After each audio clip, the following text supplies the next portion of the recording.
सुंदरपुर नाम के गांव में मनोहर नाम का एक किसान अपनी पत्नी शालू, बेटे मोहित और बेटी मीना के साथ रहता था। मनोहर किसान था। वो अपने खेतों में बड़ी मेहनत करता, लेकिन अब अचानक से 2 साल लगातार बारिश ना होने के कारण उसने कई जगहों से कर्जा ले रखा था। उसने गांव के साहूकार से भी पैसे ले रखे थे। तो एक दिन मनोहर शालू से, शालू, गांव का साहूकार बार बार पैसों की मांग कर रहा है। क्या करूं, कुछ समझ में नहीं आ रहा।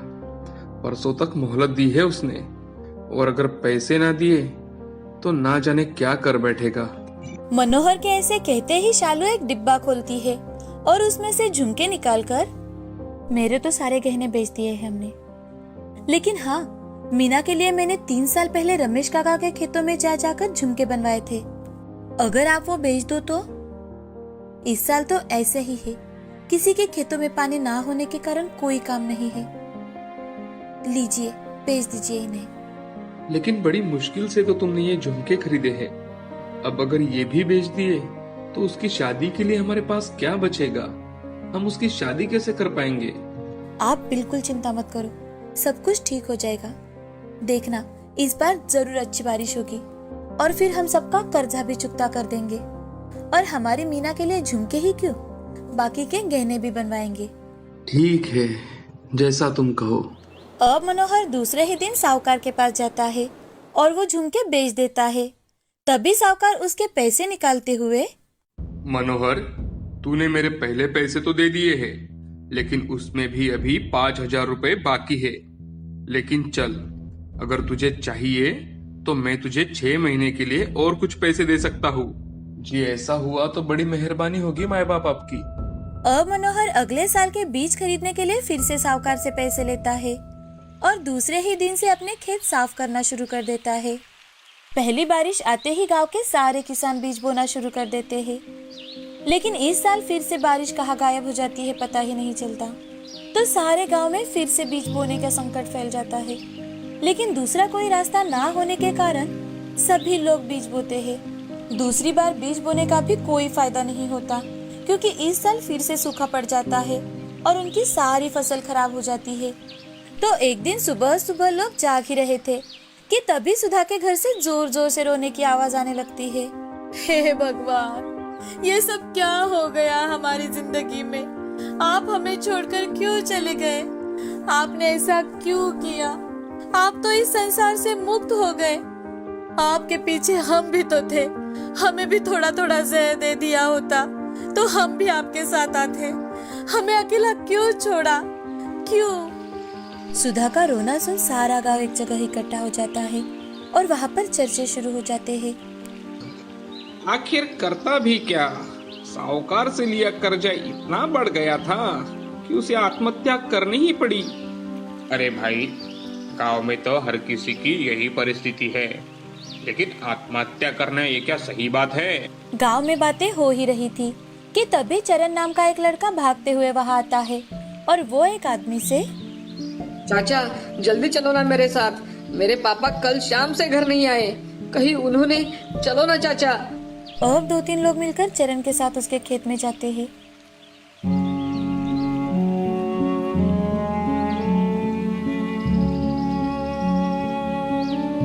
आज पूरे गांव में मायूसी फैली हुई थी। सारे लोग उन दोनों का अंतिम संस्कार कर घर लौट आते हैं। घर आकर मनोहर, शालू, अब ये आत्महत्या का सत्र शुरू हो चुका है। अब भगवान जाने ये सब कब खत्म होगा। हाँ जी, लेकिन आत्महत्या तो इसका कोई उपाय नहीं होता। शालू, आज वो लोग गए हैं। भगवान ना करे अगर अगले साल भी ऐसा ही सूखा पड़ा तो न जाने हम पर भी। मनोहर बोल ही रहा था कि तभी शालू मनोहर के शब्द तोड़ते हुए, बस बस, ये जिंदगी सिर्फ एक बार ही मिलती है, बार बार नहीं। अगर ऐसी नौबत भी आती है तो हम कहीं और जाकर बस जाएंगे और वही कुछ और काम कर लेंगे।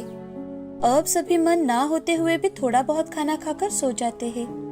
मनोहर के बेटे मोहित ने मनोहर और शालू की बातें सुन ली थी। मोहित 11वीं कक्षा में पढ़ता था। उसे साइंस में बड़ी ही रुचि थी। वो नए नए एक्सपेरिमेंट किया करता था। अपनी माँ पिताजी की बातें सुनकर वो बहुत घबराता है और घबराते हुए मन ही मन, हे भगवान, मेरे माँ पिताजी को हमेशा सुखी रखना। उनके मन में कभी भी आत्महत्या जैसे विचार आने मत देना भगवान। प्लीज भगवान, उन्हें हमेशा हिम्मत दिए रखना। अब दूसरे दिन से मनोहर जब भी खेतों में जाने निकलता तो मोहित भी उसी के साथ खेतों में जाता। तो एक दिन मनोहर, मोहित बेटे, तू हर रोज मेरे साथ खेतों में आता है, तो तू पढ़ाई कैसे करेगा बेटा? किसान बनने में कोई फायदा नहीं है बेटा। पढ़ लिख कर बड़ा आदमी बन जाएगा तो कम से कम हमें इस दर्द भरी दुनिया से तो बाहर निकल पाएगा। हाँ पिताजी, इसलिए तो मैं आपके साथ हर रोज खेतों में आता हूँ। मोहित कुछ एक्सपेरिमेंट करते करते कहता है। वो एक जगह छोटा गड्ढा कर उसमें प्लास्टिक डालकर पानी डालकर देख रहा था कि वो कितने दिनों तक ये पानी इस्तेमाल कर सकता है। अब वो खेतों में एक बड़ा और चौड़ा गड्ढा बनाना शुरू कर देता है, जिसे देख मनोहर, मोहित बेटा, एक तो हमारा खेत इतना छोटा है, ऊपर से तुम ये सब क्या कर रहे हो? पिताजी, आप मुझ पर बस एक बार विश्वास रखो। मैं जो ये कर रहा हूँ ना, वो आपको इस बर्बादी से बाहर निकालने के लिए ही कर रहा हूँ। मोहित और मनोहर बोल ही रहे थे कि तभी एक आदमी मनोहर को आवाज लगाकर, अरे मनोहर, ए मनोहर, वो रामलाला ने आज खेतों में इस्तेमाल होने वाली दवा खाकर अपने साथ पूरे परिवार को भी खत्म कर दिया है। अरे ये क्या कह रहे हो भाई? अरे हाँ, अभी तो वहीं से आ रहा हूँ। पता नहीं ये नसीब कहाँ लेकर जाएगा हमें भाई। ये बात सुन अब मोहित का इरादा और भी ज्यादा पक्का हो जाता है। अब वो उस गड्ढे के आसपास का पानी भी उसमें कैसे आएगा, इसका आयोजन करता है। अपना दिमाग दौड़ाकर बारिश के पानी को गड्ढे में इकट्ठा करने का प्लान बनाता है। कुछ ही दिनों में बारिश शुरू हो जाती है। इस साल सबने थोड़ा लेट ही बीज बोने का निर्णय लिया था। नसीब से इस साल बारिश भी ठीक ठाक हुई थी, तो सभी के धान अच्छे थे। यहाँ मोहित ने अपना दिमाग लगाकर जो पानी इकट्ठा किया था, इस साल उसी कारण मनोहर साल में 2 बार उत्पादन निकाल पाता है। अब ये बात गांव के साथ साथ गांव के आसपास के गांव में भी फैल जाती है। अब कई सारे लोग मोहित का एक्सपेरिमेंट देखने आने लगे। लोग उसी प्रकार खेतों में पानी इकट्ठा करने लगे। साथ ही साथ मोहित ने अपने गांव वालों की सहायता से अपने गांव के पास वाली पहाड़ों पर जगह जगह पानी का बहाव रोकने के लिए गड्ढे बनाए, और इसी कारण पहाड़ों से आने वाला पानी बहकर ना जाकर उन्हीं गड्ढों में भरने लगा। और इसी कारण धीरे धीरे उनके गांव के कुएं भी भरने लगे, उसमें भी पानी आने लगा। धीरे धीरे कर जमीन में पानी की मात्रा बढ़ने लगी, और कभी सूखा पड़ने वाला गांव, आत्महत्या करने वाले लोग, इस नाम से जिनकी पहचान थी, अब वो बदलकर खेतों की सोने की चिड़िया बन चुकी है। अब सभी और खुशियाँ ही खुशियाँ फैली हुई है। अब चाहे एक साल बारिश ना भी हो, तो भी सुंदरखेड़ गांव या फिर आसपास के गांव को कोई फर्क नहीं पड़ता था। मोहित की हिम्मत, मेहनत और दिमाग के कारण गांव वालों को कभी सूखे का सामना नहीं करना पड़ा। बहुत समय पहले राकेश और मीना एक छोटे से शहर में रहते थे। उनको एक रमन नाम का बेटा और रीना नाम की बेटी थी। राकेश और मीना दोनों जॉब करते थे, और उसी कारण वो दोनों अपने बच्चों को कभी भी वक्त नहीं दे पाते थे। इसीलिए उनके बच्चे भी पढ़ाई में बहुत ज्यादा कमजोर थे। एक दिन स्कूल के प्रिंसिपल राकेश को कॉल करते हैं और राकेश से, राकेश, आपके बच्चों का पढ़ाई में बिल्कुल भी ध्यान नहीं है। उनको इस साल बहुत कम मार्क्स मिले हैं। अगर अगली बार भी ऐसा ही हुआ तो मैं दोनों को स्कूल से निकाल दूंगा। सर, हम दोनों जॉब करते हैं, इसलिए हम दोनों उनको वक्त ही नहीं दे पाते, लेकिन मैं आगे ध्यान रखूंगा। राकेश स्कूल से घर आते ही बच्चों को डांटने लगता है कि तभी मीना, क्या हुआ, क्या कहा प्रिंसिपल ने, और आप इतना डांट क्यों रहे हैं बच्चों को? रमन और रीना का रिपोर्ट कार्ड मिला है, ये देखो, दोनों को कितने कम मार्क्स मिले हैं, और अगर फिर से ऐसे ही मार्क्स मिले तो इनको स्कूल से निकाल दिया जाएगा। बच्चों, मैं ये क्या सुन रही हूँ? आप दोनों पढ़ाई क्यों नहीं करते? मैं हर रोज तुम लोगों को बता कर जाती हूँ कि पूरी पढ़ाई किया करो, समझाती हूँ ना? मीना, उनको डांटने से कुछ नहीं होगा। मुझे लगता है तुम अपना जॉब छोड़ दो और बच्चों पर ध्यान दो। क्या ये तुम बोल रहे हो राकेश? मैंने शादी करते वक्त ही तुम्हें बताया था कि मैं अपनी जॉब कभी नहीं छोड़ूंगी, और आज भी मेरा वही फैसला है। मीना, लेकिन बच्चों की तरफ ध्यान कौन देगा? हम दोनों इतनी देर तक बाहर रहते हैं, उन पर भी थोड़ा ध्यान देना चाहिए ना। तुम कल ही उनके लिए नई ट्यूशन देखो और वहाँ पर जाकर वो पढ़ाई करेंगे, लेकिन मैं अपनी जॉब नहीं छोड़ सकती। तुम्हें जो सही लगे वो करो, मुझे कुछ नहीं पता। मीना गुस्से में अपने रूम में चली जाती है और दोनों बच्चे भी रूम में चले जाते हैं। तभी रमन, रीना, हमारे मम्मी पापा का तो हमारे लिए वक्त ही नहीं है, लेकिन हम दोनों हमेशा एक दूसरे के साथ रहेंगे, एक दूसरे का साथ देंगे। हाँ भैया। दोनों भाई बहनों को बहुत बुरा लगता है। वो एक दूसरे के गले लगते हैं और थोड़ी ही देर में वो अपने अपने बेड पर जाकर सो जाते हैं। अब एक दिन रीना अपने पापा से, पापा, अगले हफ्ते हमें छुट्टियां लग जाएंगी, तो हम चाहते हैं कि कुछ दिन दादा दादी के पास रहने जाए। आप हमें छोड़ दो ना वहाँ पर। ठीक है बेटा, अगर रमन भी तैयार है तो मैं तुम दोनों को अगले संडे ही छोड़ कर आता हूँ। बेटा, लेकिन तुम दोनों रहोगे ना दादा दादी के पास? हाँ माँ, आप स्कूल शुरू होने से पहले हमें लेने आ जाना। ठीक है। अगले ही संडे राकेश और मीना बच्चों को लेकर गांव में जाते हैं। बच्चे भी अपने दादा दादी से मिलकर बहुत ज्यादा खुश थे। बच्चों को छोड़कर राकेश और मीना शहर वापस आ जाते हैं। अब बच्चे अपने दादा दादी के साथ मजे से रहने लगते हैं। उनके आसपास के बच्चों के साथ जान पहचान हो जाती है और वो उनके साथ खेलने लगते हैं। खेलते खेलते एक दिन रीना और रमन गांव में घूमने जाते हैं। तभी उन्हें एक बहुत पुराना मकान दिखाई देता है। तो रमन रीना से, अरे रीना, ये देखो कितना पुराना मकान है, चलो हम अंदर जाकर देखते हैं। नहीं भैया, ये तो घर देखकर ही मुझे बहुत डर लग रहा है, मुझे नहीं आना अंदर। अरे डरो मत, मैं हूं ना साथ। वैसे भी ऐसा मौका हमें फिर कभी नहीं मिलेगा। ठीक है, आप कहते हो तो चलिए। रमन और रीना दोनों दरवाजा खोलकर अंदर घुसते हैं तो अंदर से कुछ बच्चे और टीचर की आवाज सुनाई देती है। वो अंदर जाकर देखते हैं तो सामने का नजारा देख डर जाते हैं। वहाँ पर उन्हें एक चुड़ैल टीचर भूतिया बच्चों को पढ़ाती नजर आती है।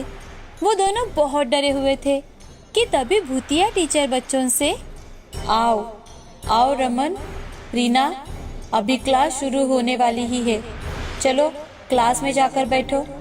लेकिन हम कैसे? रमन और रीना इतने ज्यादा डर जाते हैं कि डर के मारे वो वहाँ से भाग ही नहीं पाते और उन भूतिया बच्चों के साथ पढ़ने लगते हैं। भूतिया टीचर भी बच्चों को बहुत मन लगाकर पढ़ाती है। रमन और रीना भी बहुत मन लगाकर पढ़ते हैं और उनके पास से अपने सारे डाउट्स भी क्लियर करवाते हैं। शाम को उनके स्कूल खत्म होते ही भूतिया टीचर, बच्चों, कल भी वक्त पर स्कूल पहुंच जाना, और हाँ, एक बात का ध्यान रखना, किसी को ये बात पता ना चले कि तुम यहाँ पढ़ाई करने आते हो, नहीं तो तुम्हें कोई यहाँ नहीं आने देगा। रमन और रीना बातें करते करते और खेलते खेलते घर पहुँच जाते हैं तो उनकी दादी, अरे बच्चों, कहाँ पर थे दिन भर? पूरा दिन खेलने में गुजारते हो। दादी, हम तो यहीं पर थे, हम बच्चों के साथ खेल रहे थे। घर पर बताकर जाना चाहिए बेटा, हम कितने चिंता में पड़ जाते हैं। अब रात के समय खाना खाकर दोनों बच्चे सो जाते हैं। दूसरे दिन सुबह जल्दी उठकर नहा धोकर तैयार होकर वो दोनों दोपहर होने का इंतजार कर रहे थे। अब दोपहर होते ही दोनों बच्चे खेलने जा रहे हैं ये बताकर भूतों के स्कूल में जाते हैं। अब दोनों बच्चे हर रोज भूतिया स्कूल में जाने लगे और साथ ही साथ पढ़ाई भी करने लगे। एक दिन रीना, भैया, ये तो भूतिया स्कूल है, लेकिन फिर भी यहाँ पर कितना अच्छा लगता है। और ये टीचर भी कितनी अच्छी पढ़ाती है। हाँ, मुझे भी पढ़ने में बहुत मजा आता है। लेकिन मुझे एक बात बताओ, तुम सब लोग भूत कैसे बन गए? एक दिन बहुत जोर की बारिश और हवा की वजह से स्कूल का छत गिर पड़ा और उसमें हम सबकी मौत हो गई। लेकिन हम आज भी अपने टीचर से पढ़ते हैं। ऐसे ही एक महीना बीत जाता है।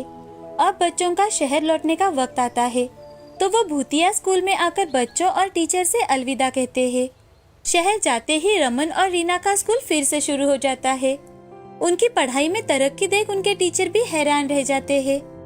हमेशा कम नंबर मिलने वाले रमन और रीना को इस साल सभी सब्जेक्ट में फर्स्ट नंबर मिला था। तो ये देख प्रिंसिपल राकेश और मीना को स्कूल में बुलाते हैं और उनसे, राकेश जी, आज मैं बच्चों की कंप्लेंट नहीं करूंगा, बल्कि मैं आपका धन्यवाद करना चाहता हूँ। जी सर, धन्यवाद? मैं कुछ समझा नहीं। अरे राकेश जी, 1 महीने में आपके बच्चों ने इतनी तरक्की कर ली है कि हमें विश्वास नहीं हो रहा। जो मैथ्स का प्रॉब्लम हमारे टीचर सॉल्व नहीं कर पा रहे थे, वो आपके बच्चों ने सॉल्व कर दिया है। राकेश और मीना दोनों सोच में पड़ जाते हैं और बाहर आकर, राकेश, हमने तो अपने बच्चों की तरफ कभी ध्यान ही नहीं दिया। हमें तो वो कौन सी क्लास में पढ़ते हैं ये तक याद नहीं रहता। और ये सर, चलो कोई बात नहीं, कम से कम बच्चे पढ़ाई तो कर रहे हैं, अच्छी बात है। अब घर आते वक्त राकेश और मीना बच्चों के लिए आइसक्रीम और चॉकलेट्स लेकर आते हैं और बच्चों से प्यार से बातें करने लगते हैं कि तभी मीना, रमन, रीना, गांव में दादा दादी ने क्या जादू किया है तुम पर? प्रिंसिपल बहुत तारीफ कर रहे थे तुम दोनों की पढ़ाई की, लेकिन बच्चे उन्हें कुछ भी नहीं बताते। मीना उससे बार बार पूछती है, लेकिन वो कुछ भी नहीं कहते। अब रात के समय रीना और रमन दोनों बातें कर रहे थे। कितने अच्छे दोस्त और टीचर थे वहाँ पर। उन्होंने हमें इतना इजी तरह से सिखाया कि हम पढ़ाई में अव्वल आने लगे। हाँ ना रीना, मम्मी पापा को हमारे लिए वक्त ही कहाँ होता है। अब कुछ दिन यूं ही बीत जाते हैं। एक दिन मीना घर पर ही थी और तभी रमन और रीना बातें कर रहे थे। वो बातें ऐसी वैसी नहीं कर रहे थे, तो वो अपने भूतिया स्कूल की यादें याद कर रहे थे। तो वो सारी बातें मीना सुन लेती है। भूतिया स्कूल का नाम सुनते ही वो बहुत ज्यादा डर जाती है। उसके तो हाथ पांव कांपने लगते हैं। अब वो बड़ी हिम्मत के साथ राकेश और रीना के सामने जाकर उनसे, क्या तुम लोग कौन से भूतिया स्कूल के बारे में बात कर रहे हो? रीना, रमन, बताओ मुझे। अब रीना और रमन मीना को सारी बात बताते हैं। बच्चों, हमें माफ कर दो बेटा, हमने पूरी जिंदगी सिर्फ पैसा और पैसे के लिए नौकरी की, लेकिन तुम दोनों को जो प्यार चाहिए था वो कभी नहीं दिया, और वो भूतिया स्कूल से तुम लोगों को मिला। ये जानकर हमें बहुत बुरा लग रहा है। आज के बाद ऐसा कभी नहीं होगा। मैं हर रोज ऑफिस से जल्दी आया करूंगी, और इतना ही नहीं, तुम लोगों को पढ़ाऊंगी भी। अब फिर से छुट्टी आती है और राकेश अपने पूरे परिवार को लेकर गांव चला जाता है। जैसे ही दोपहर का समय होता है, बच्चे उस मकान की ओर जाकर देखते हैं तो वो मकान वहाँ से पूरी तरह से गायब हो जाता है। बच्चे यहाँ वहाँ गांव वालों से पूछताछ करने लगते हैं, तो वहाँ पर कोई ऐसा मकान था ही नहीं। ये बात उन्हें पता चलती है। ये बात सुन दोनों बच्चे उस भूतिया टीचर और अपने भूतिया दोस्तों को धन्यवाद देते हैं। अब राकेश अपने माँ पिताजी को भी अपने साथ शहर लेकर जाता है और सभी हंसी खुशी रहने लगते हैं।